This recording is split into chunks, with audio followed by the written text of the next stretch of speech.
Hey, campfire crew, let's get it on.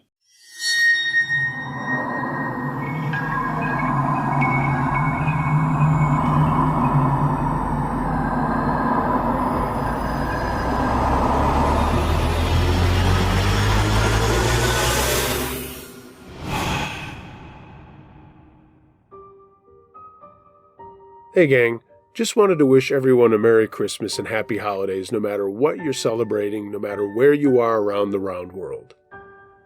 If you haven't sent in a Christmas or holiday story and you'd like to, there's still time. I'd like to get one more episode in before the end of the year. Send what you've got to Uncle Josh's unclejoshtruescarystories@gmail.com. I read them all. Now, leave us not be hasty, but please sit back and enjoy some true scary Christmas and holiday stories. Scary Ride Home, submitted by Jenna the Wolf. In the late 90s, I was making the trek home to Merced from my place in Bakersfield to see my parents and family. I'm a female if you didn't pick up that from my name. I had to stop on my 2.5-hour drive up 99 to pick up my sister who was working outside of Merced at the time and was sharing a car with her boyfriend. He had to run home to his family for an emergency for the holiday, so I said I'd grab her on my way. And it wasn't a jerk move on her boyfriend's part taking their car. His grandmother was spending what would be her last Christmas on Earth, and there's a lot more to it and why Chrissy didn't go there, but it doesn't matter for this story. So I got there in mid-afternoon, and we decided to take the back roads the rest of the way to Merced instead of getting back on 99. It's mostly farmland out that way, so we were going to flick our Bic, burn one down, and enjoy the ride and our conversation. Chrissy is 2 years older than me, and I was 21 when this happened. We got on the road, and outside of Chowchilla is Valley State Prison. We were going to drive right by it on our journey north, and so what, right? It's just a prison. It's not like there's convicts jumping the fence or anything. But from what we figured after this, they might not be, but their friends and family on the outside can be just as much of a pain in the ass as they are on the inside. We had just passed the prison and were cracking some jokes about prisoners, which wasn't really cool, though, even though they deserved to be in there for the most part. Yeah, I'm sure there are those who shouldn't be in there, but give me a break. I bet someone comments that I'm a bitch for saying that. As I was saying, we passed the prison and there was a car coming out of the road that went down to the prison buildings. This guy had to stop to let us go by, but as soon as we did, he pulled out behind us. I didn't think anything of it, I just thought it was a worker or a visitor. We'd find out in a bit that it wasn't a worker. So the car, it was a light blue Ford Taurus wagon, immediately sped up and got right on my ass. There was a turn right after the prison that we had to make, so I turned, and the car, right on my ass, followed. I could see the guy behind the wheel yelling something, so I slowed down and pulled over a little to let him pass. I was still a little stoned and didn't want to harsh anything, but he pulled up alongside me and was yelling something I couldn't hear. I just gave him a little smile and held up my hand as if to say, "Hey, buddy, the road is yours." Well, he sped up, then got in front of me and then slammed on his brakes. So did I, and it threw my sister forward. She was okay, but the guy just took off down the road. We got our bearings together, our buzz was rapidly going away, and I started driving again, and I said that I hoped that guy had gotten his anger out of his system. We drove for a bit and went through a crossroads, and again I have to stress this was really the sticks, with nothing around except a bunch of farms and maybe an occasional house. When we got through this intersection, I looked in my rearview mirror, and the Taurus was back. I saw it come screaming up behind us and attach to my bumper again. "He's back," I said to my sister, and she turned around to look. He came roaring up on my left again, and then swerved in front of us, nearly hitting our front fender and tire. I swerved and almost went into the ditch, but stayed on the road, and he just took off down the road and went out of sight. I pulled over for a second. Both of us were now freaked out. We settled down a bit talking about what a maniac that guy was and what we should do if he came back. This was 1997. No cell phones for us. I was kicking myself for doing this back road shit and then checked a map to see how far to get back onto 99. We could do that, keep doing back roads, or somehow get over to the Santa Fe highway and take that all the way to Merced. I chose for 99. At least it was a major highway with lots of cars in case this guy came back. We had no idea what he wanted or why he was so pissed off at us. Well, at least I didn't know. We got our composure back and headed west at the next crossroads, and I was hoping that the guy was going to leave us alone. But nope. Right after I made the turn, he showed up again and pulled alongside me. By now I was screaming at him to leave us alone, and he only inched his car over closer and closer to mine, trying to force me off the road.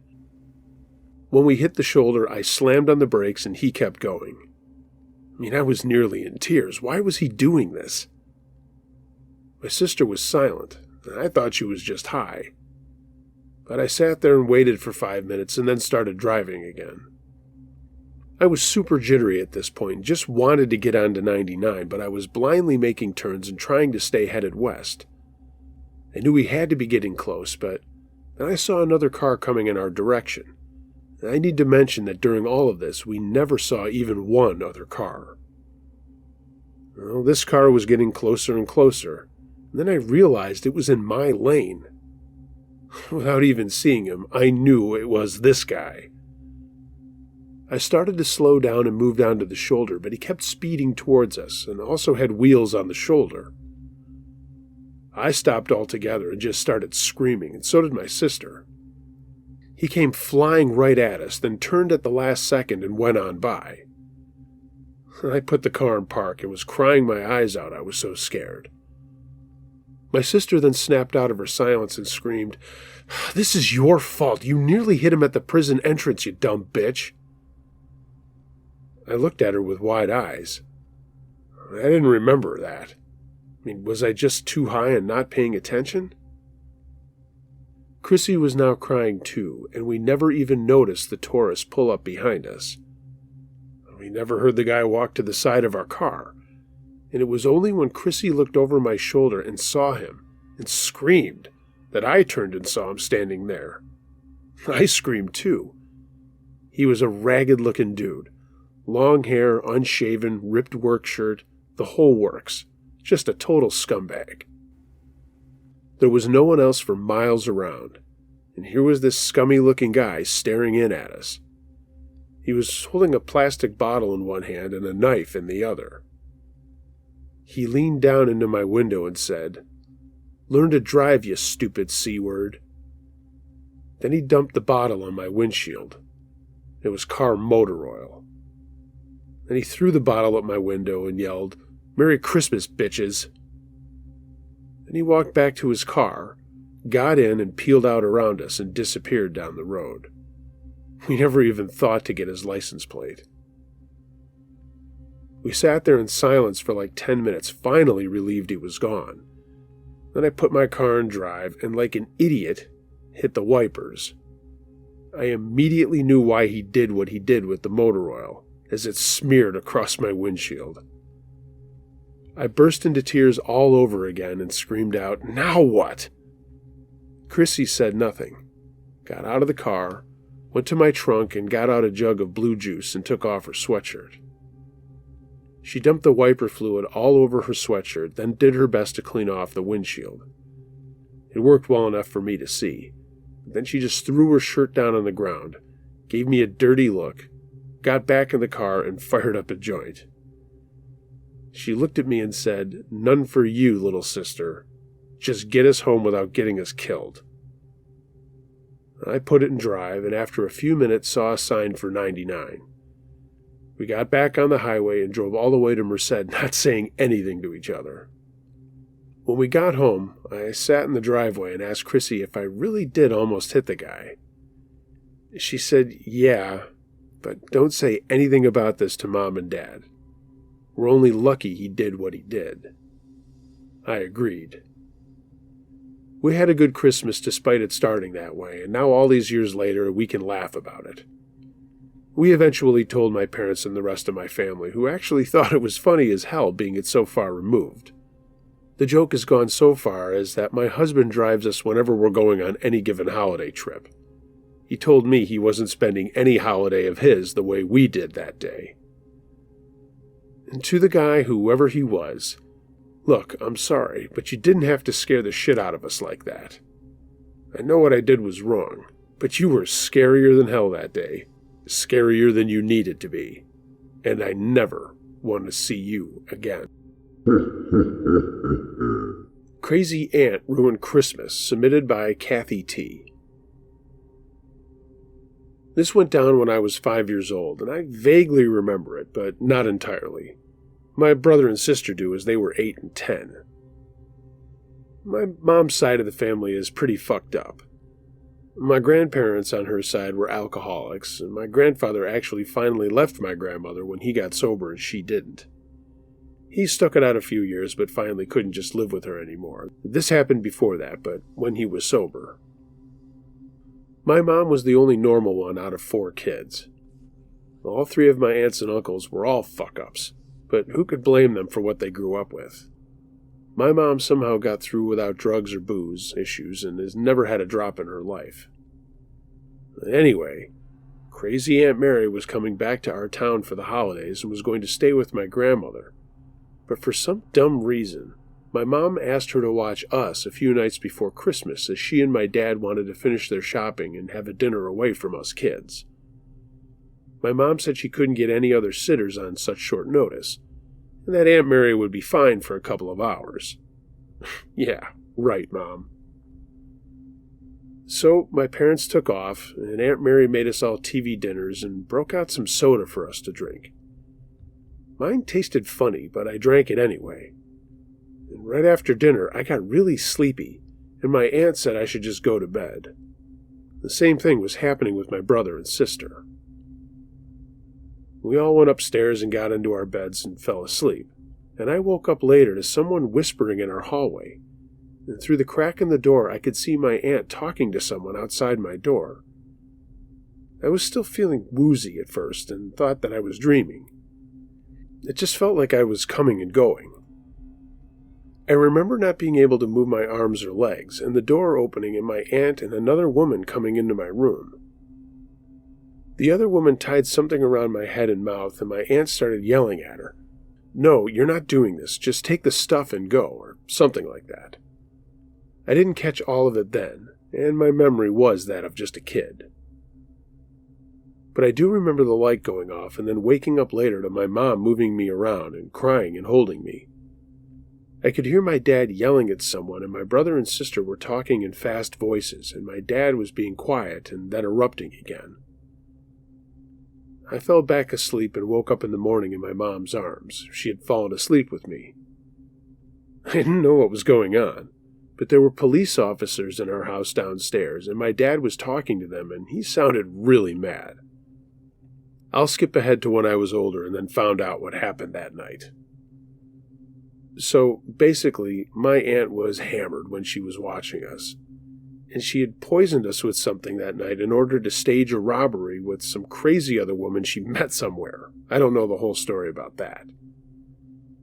But the woman showed up after we were all out like lights, and she had brought some guy with her. They took all of our presents and then hit my aunt in the head with a club or something to make it look good, and then tied her up. My mom never told me the truth of what happened until I was 18 years old. No one had been told the truth, but this is it. The woman and the man were supposed to just take our stuff, but then they decided to take me, too. They actually had tied me up and gagged me before my aunt stepped in and stopped them from doing that. But then they hit her, tied her up, and that's when my parents came home, so their little plan to take me was foiled. They ran out the front door while my parents were coming in the back. And to make a long story short, my parents at first believed my crazy aunt's story until the police came and they started unraveling her bullshit version of what happened that night. When they came back the next day to continue talking to my father, she broke down and told them the truth, and amazingly, the police found the couple who still had all of our stuff. We got it all back for Christmas. but they and my aunt were arrested, and my grandmother was pissed off at my mom and dad. She blamed my mom and dad for all of this happening, despite my aunt being the mastermind of her bad plot. When my family came over for Christmas dinner, my grandmother actually threatened to stab my dad after she had gotten good and hammered for his, quote, breaking up our family and ruining Christmas. It was the first time I had ever heard my dad swear at her when he calmly said, "Get the fuck out of my house before I break your face." My Uncle Roy took her home. So, yeah, there's my effed up Christmas story of how we almost didn't have Christmas that year, and how I was almost kidnapped to boot. I have to say, my mom's family made me a lifelong teetotaler. No booze for me, thank you very much.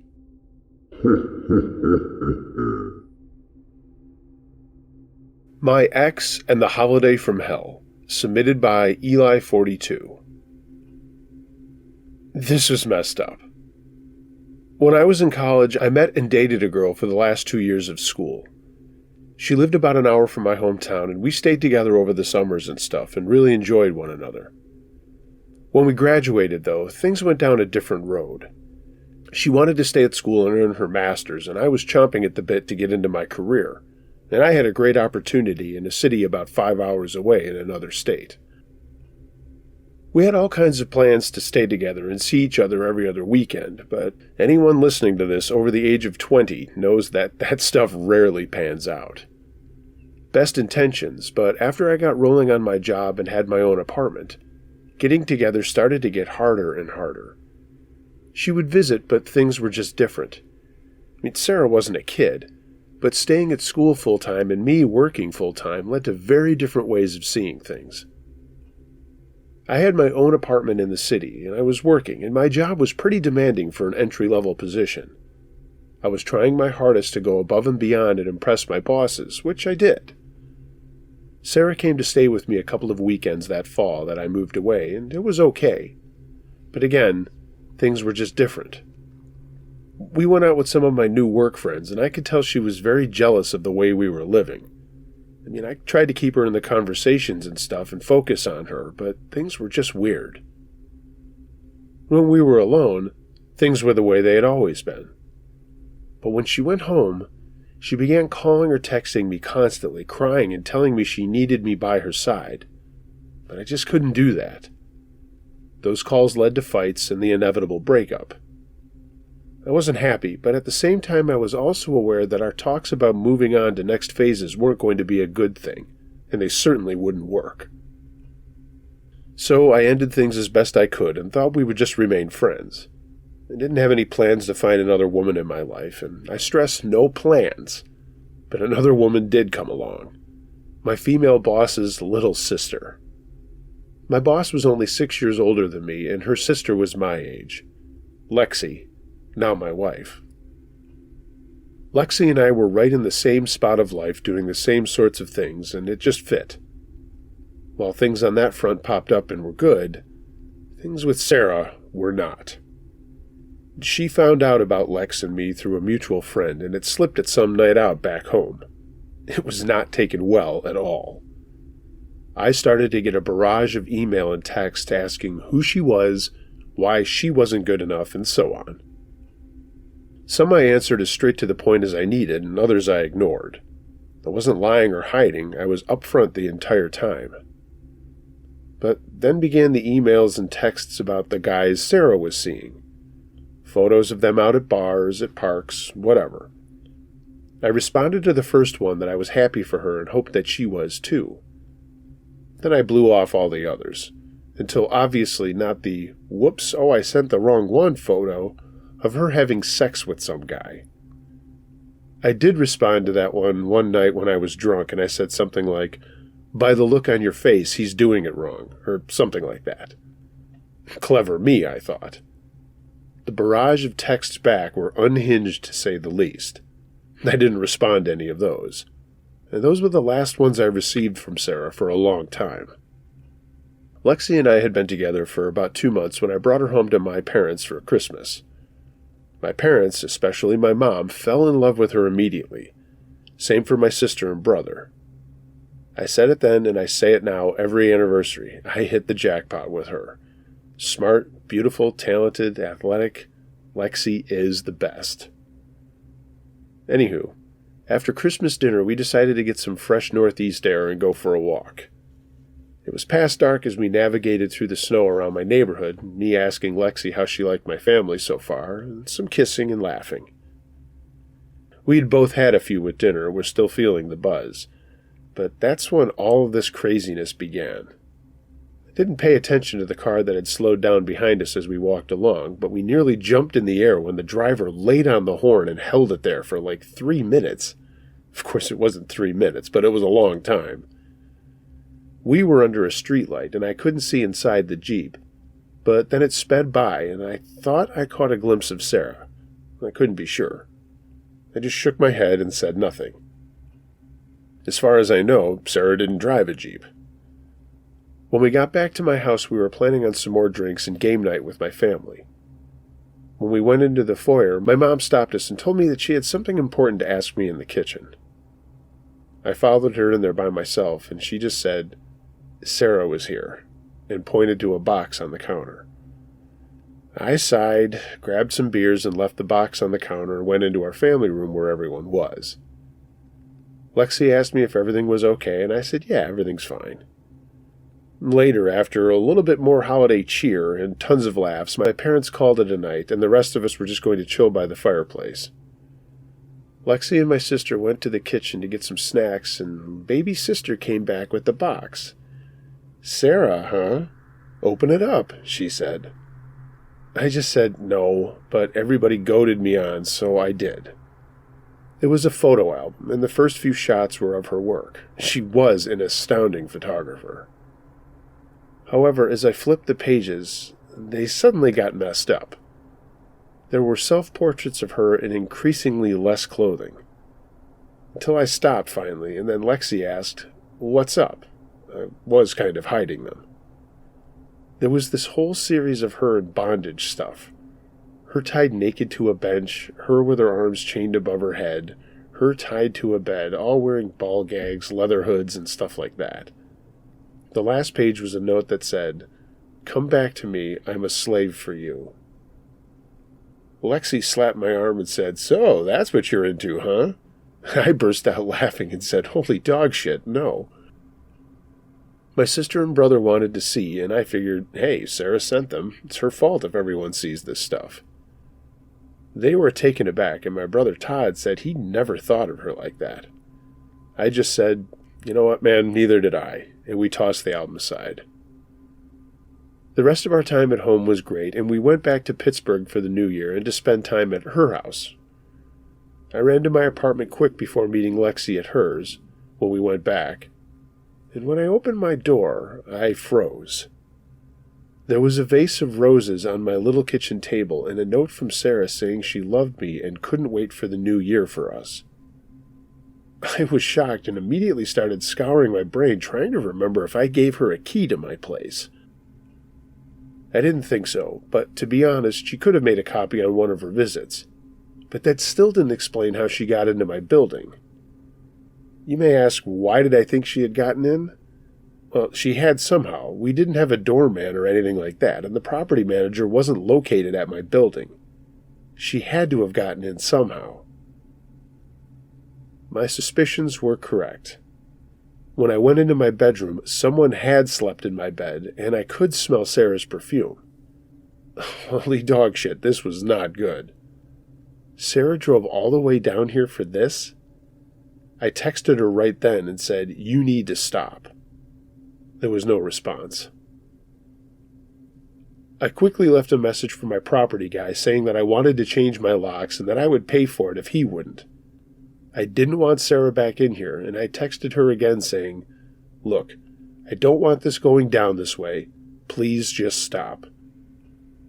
I made the mistake of saying I just wanted to be friends. Bad move. She responded that she just needed to talk to me, and I told her that wasn't possible. I said, "Merry Christmas, Happy New Year. Please just let things go and leave me alone." Then the texting stopped. I decided to grab a quick shower and was washing my hair when I got that feeling someone was watching me. I got out of the shower, shaved, and then got dressed and packed a few things in a bag and left to meet Lexi.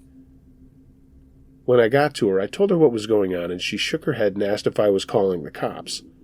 I said no, and we just went on to her parents. All right, I'll speed this up. After a couple of days of the same good stuff at her house that had happened at mine, we were meeting some friends out for New Year's Eve festivities.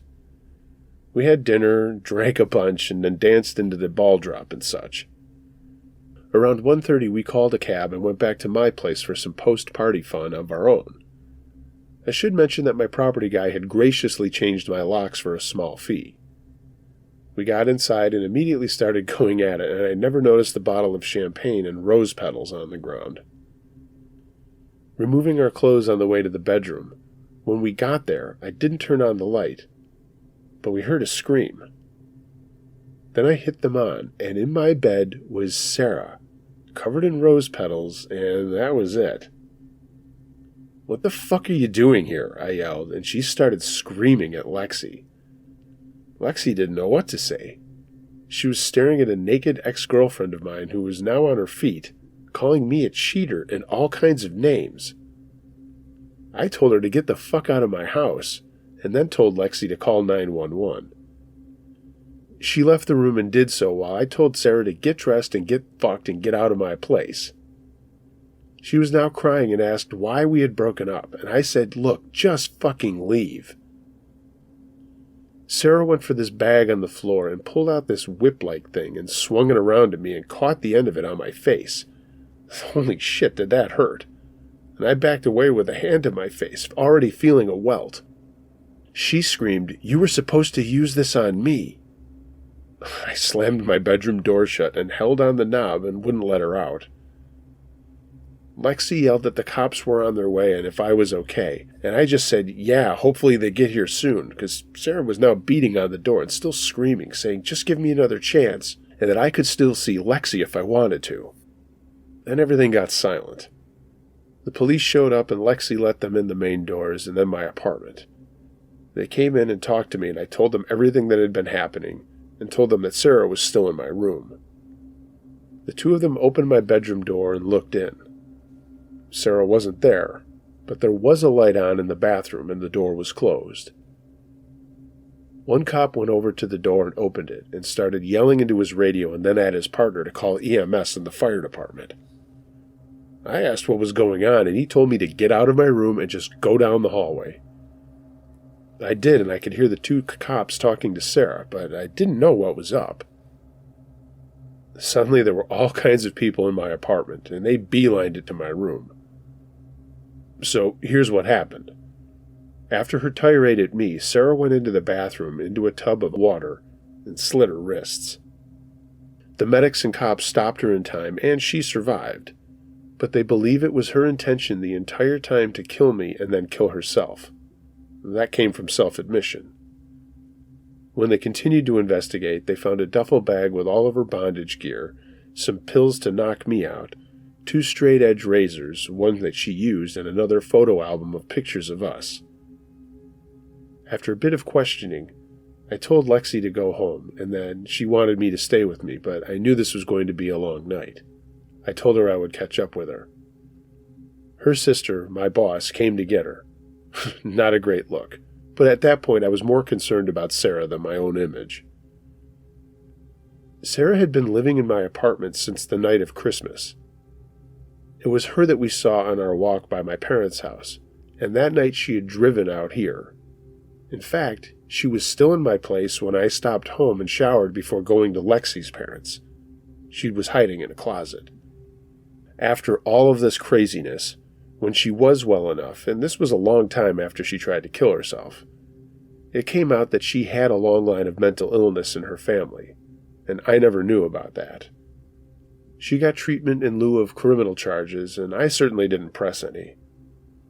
I had to talk to investigators a ton over the next year or so. I had my apartment professionally cleaned, and my property guy let me out of my lease. I found another place, and the years went by. Lexi and I flourished at work, and our relationship did too. We got married. We have 2 wonderful kids. About a month ago, I got a friend request on Facebook. It was Sarah. I haven't spoken to her in nearly 20 years, and the message just said, "Thinking of you, I hope you are well." I showed Lex, and she asked if I was going to respond. And I did, and just said, "Be well, Sarah." I didn't accept her request. Through a mutual friend, I found out that Sarah had spent a number of years in an institution as part of the stuff that happened with us. And eventually she was released, finished her degree, and now owns her own photography business and is married with her own kids. I don't think about her often, but I certainly do every New Year's Day, and how close I once ended up dead over someone who was so convinced we needed to be together that she was willing to send both of us to the afterlife to do so. So I say it here again, as that time of year is upon us. Lexi, Alanis, and Leo, I love you all. Sarah, be well.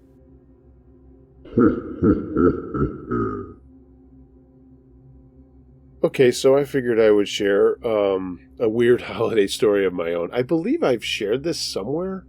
I don't know if it was during a live campfire, which I really would like to do one of these days, guys. It could have been in one of the stories of the weird house that I lived in when I was a kid. And maybe I did there, but for whatever, I'm going to share it again here. One year when I was a kid, I want to say probably 4th or 5th grade, we used to always go and get a live tree, but we wouldn't just go to a lot. We would go with a family up the street and cross-country ski into the middle of nowhere. It was a giant property that this guy owned, and that was part of the thing. You could snowshoe or ski or whatever and go out and cut down your own tree. So, we liked doing stuff like that, and my friend Jim and I were, doing a lot more skiing than my parents were, but we both did it together. It was just a family thing. So we got our trees and, obviously got back to the house. And when we pulled into our house, while we were pulling in, and the tree was still on the roof of the vehicle, a cop car pulled into our driveway. And the cop came over and started talking to my dad, and, we're like, what the heck's up? We just, something wrong with the house, or, and those of you who know the stories that I'm talking about my house, there was plenty wrong with that house, but we had no idea what was going on. So, we got inside, and my father was talking to my mom and us, me and my brother were standing there. And he said that the police had been called to our house because someone repeatedly was calling 911 from our phone number. And obviously no one was home. We were all out doing our thing. And they came back again to follow up with some other questions. But I guess while we were gone for 2 or 3 hours, someone or whatever, they don't know if it was a short. It only happened on this day and during this time. It never happened again. Someone kept calling 911 from our landline in our house. And I guess it happened like 10 or 12 times in the space of those 3 hours that we were gone. Never had an explanation for it, could never figure it out. And, the cops were cool. I grew up in a pretty good town, and I know a lot of people have issues with cops and stuff. And there were a couple of dicks, I'm not going to lie, on the police force. But for the most part, they were pretty good guys. And they were really just concerned that something was going on. And but like I said, it only happened maybe 2 or 3 weeks before Christmas on that one Saturday. And to this day, no one has any explanation for how that happened or whatever. So not super scary, but just kind of fucking weird. And thinking of that at this holiday season. So wanted to share that with y'all.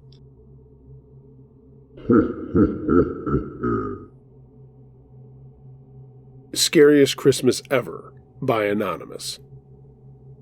This was when I was 15 or 16, which is more than old enough to know better. It was about 9 a.m. on Christmas morning.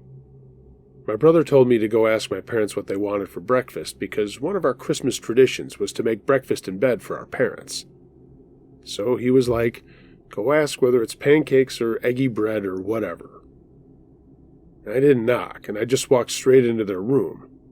And there I saw my dad, balls deep in my mum. And it was not great. That vision has been etched into my brain for the rest of the Christmases I'll ever spend.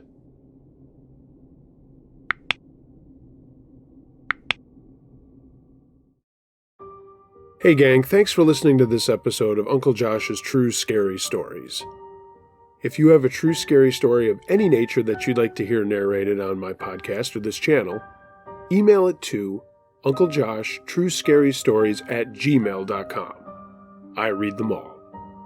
If you haven't already, please like, share, and subscribe to this channel. Make sure that you hit the notification bell for every time that I upload, as I keep getting these comments about, hey, where have you been? I don't know, I've uploaded 5 times in the last 5 weeks, so I think I'm still around. If you'd like to support this channel, you can also follow me on social media. Links to that are in the description below. And of course, you can find my TeePublic page. A link to that is there if you want to get yourself some Uncle Josh merch. And you can also find me on Patreon. All those links are down there. Everyone, be excellent to each other. And until next time, be wary of things that go bump in the night. It could be anything. A ghost, a monster, or the guy next door.